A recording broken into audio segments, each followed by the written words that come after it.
Hello again everyone, and thank you for joining us in this, our video series that we are calling Our Great Awakening.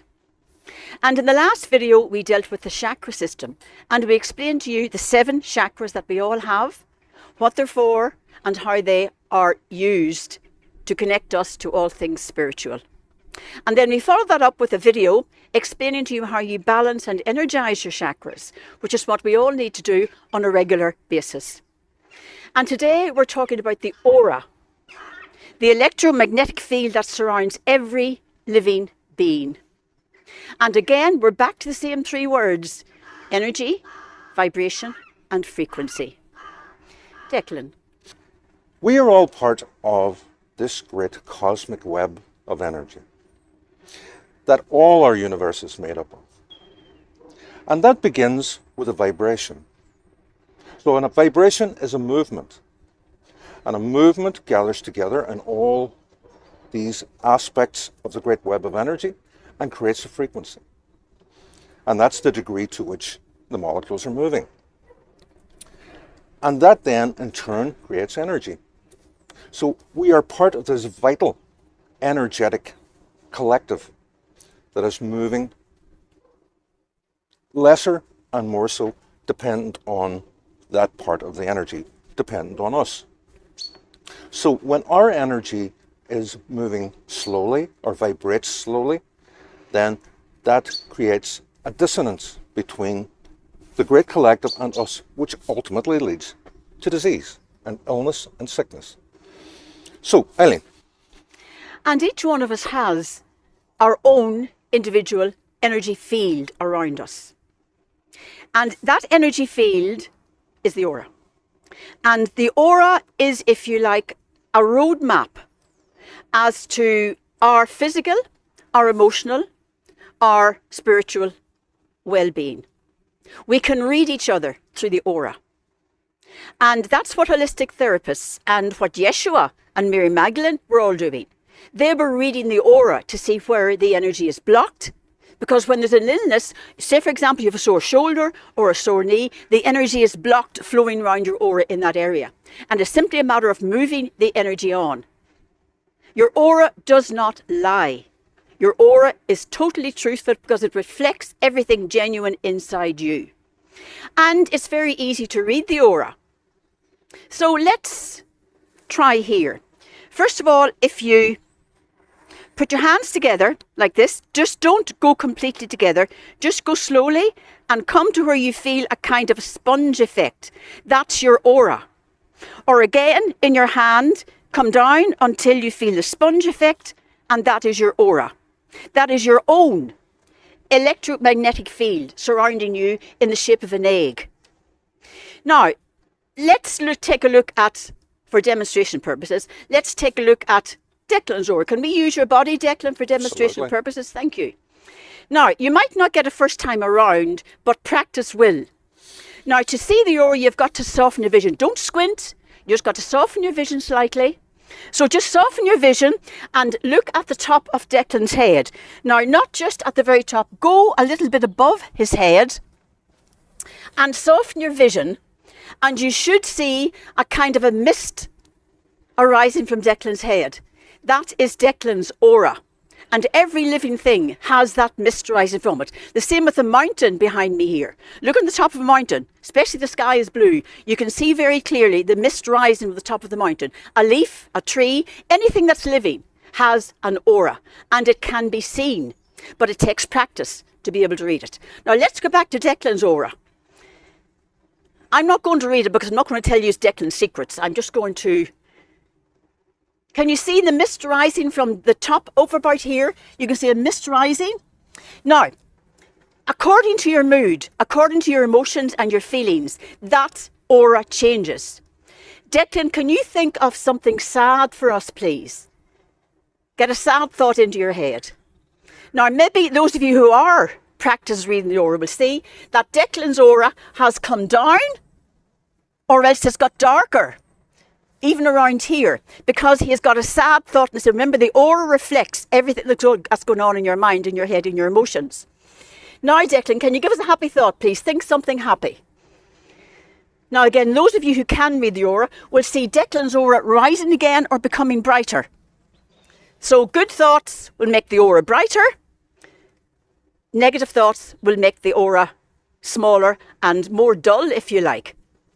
Now, people who pass over, you often feel their energy in their favourite rocking chair.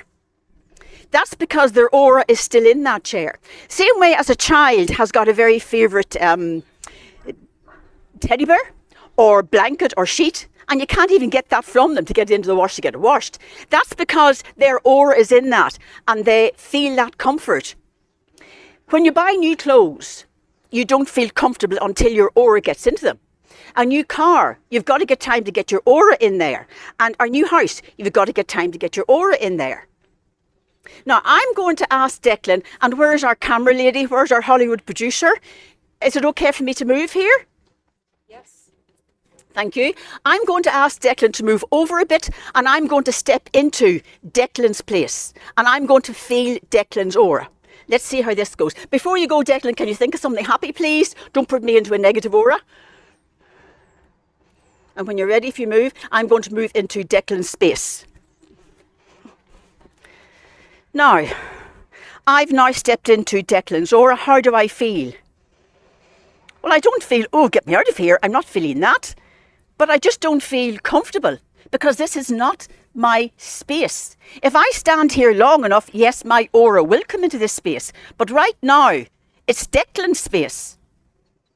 So I'm going to move back, Declan, and you're going to move into my aura now. My aura's in that space now. Now, how do you feel, Declan? Excited? But uncomfortable because it's not your my energy. space. It's not your space. What else can we say about the aura? And how do you read the aura? Well, you can see colours in the aura as well. And blue and green would be the colours of a healer, someone who is healing. You'll see those colours in the aura. You'll see bright colours in someone who has, who's very upbeat and very positive energy. And if someone is not feeling well, you will feel the dull colours in the aura. So now, when you're on a pavement restaurant or cafe, drinking your coffee, and you're sitting looking at the style going past, instead of looking at the style, now look at the aura. And it'll be able to tell you a lot about that person. They can put on a very good, happy face, but the aura will tell if that's genuine or not. Everything. The aura is the roadmap. It's your roadmap. And the aura consists of many fields. It's the physical field, the physical energy field. Then we have the emotional energy field. Then we have the mental. And then we have the spiritual. And all those are in your aura. And any sickness or illness, as Declan explained, that means that we are not in tune or we're not in the same rate as the energy out there, the universal energy is. If you have an illness or a sickness, it doesn't start in your body. It starts in one of these other fields in your aura and it works its way into where you can feel it. It manifests in your physical body. But every illness has got a cause that starts up here. For example, if you have eyesight trouble, that means that you're not seeing something that you should be seeing. If you have hearing problems and trouble pains in ears, that means there's something you're not listening to. Okay? If you have rheumatism and arthritis, that means that generally means that you are holding some resentment or some guilt, either towards yourself or towards someone else. Okay? If you have sore feet, it means that you are not going forward in life the way you should do. Every illness you have has got a beginning up here and works in and manifests in the physical body. And that's what holistic therapists deal with. They deal with the origin where it starts. They don't give you medication to treat the symptoms. They give you treatment which works its way up into the other bodies to get at the cause, to get at the source. That's the only way to treat illness. Not by treating the symptoms, but by getting at the source of where it is up in there. Declan. Well, also, you have to take into consideration the energy of places and spaces, because they also have their aura. They also have their energies. Have you ever walked into a room and someone was having an argument, perhaps, before you arrived there, and you feel that energy? And in more graphic detail, I guess one of the examples of a very negative place is the gas chambers in Poland, where the Jewish people were murdered. And that place holds that energy. It holds that negative energy of death and despair. Yes, and as we said, every living thing has an aura. And that is the roadmap to anybody else reading what's going on inside that aura. The aura doesn't lie, the aura shows everything up. And you can even pick up the aura of someone else on the phone. See, the aura is energy. We're back to energy again. Energy. The aura is your energy going out. It's your energy surrounding you. Even in a phone conversation, you can pick up the energy of the other person. You're picking up what's in their aura. When you go into a room, as Declan said, you can pick up the aura. And when you meet someone, first of all, the aura, everybody's aura interacts with everybody else's. There's not my aura ending there and Declan's aura starting there. They're interacting. And when you meet someone for the first time or at any time, they either pull you up or else they drag you down. That's because their aura is interacting with your aura. And if someone stands too close to you, you can feel the hairs in the back of your head maybe go up. You can feel, because they're invading your space. That is your space. So that's today's video on the aura.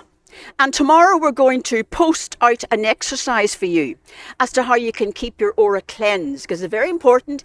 In just the same way as we need to energize and balance our chakras, we also need to cleanse our aura. And you feel this every day when you come out of a shower, out of the bath, for example, you feel sort of weak for a while. That's because your aura has been cleansed with the water. And tomorrow we're going to post the rainbow shower, how to cleanse your aura. And let me talk now before we go about energy vampires. When you go home at night, you feel, oh my goodness, I'm drained, but I didn't do anything. Why? How come I'm so drained?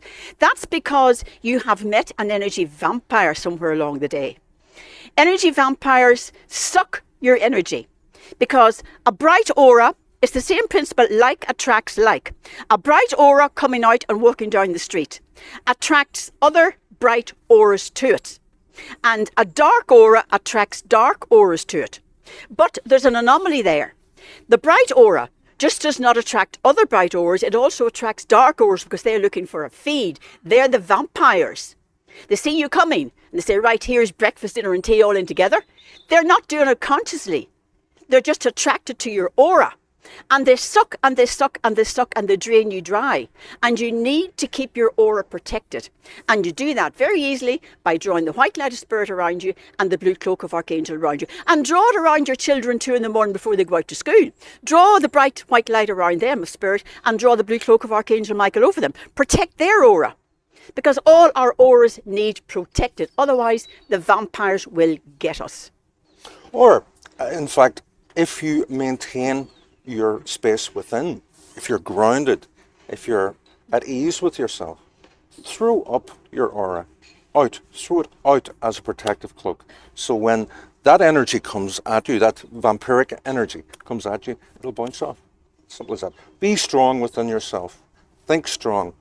Mentally prepared for any interaction that you may have, and throw up this shield. And those people will soon get fed up because they're not draining you. They're not receiving that power. Yeah, and what keeps your aura dark is drug abuse, not eating the proper healthy food, not taking enough exercise. Because remember, your aura reflects the condition of your physical body. If your physical body isn't well looked after, your aura is going to reflect that. And likewise, if you are looking after yourself well, taking enough exercise, eating the right food, getting enough sleep, your aura will reflect that and will show that out. So next week, or next video in about 3 days' time, we're going to be talking about karma. So I hope you'll join us then. And until then, namaste. Namaste.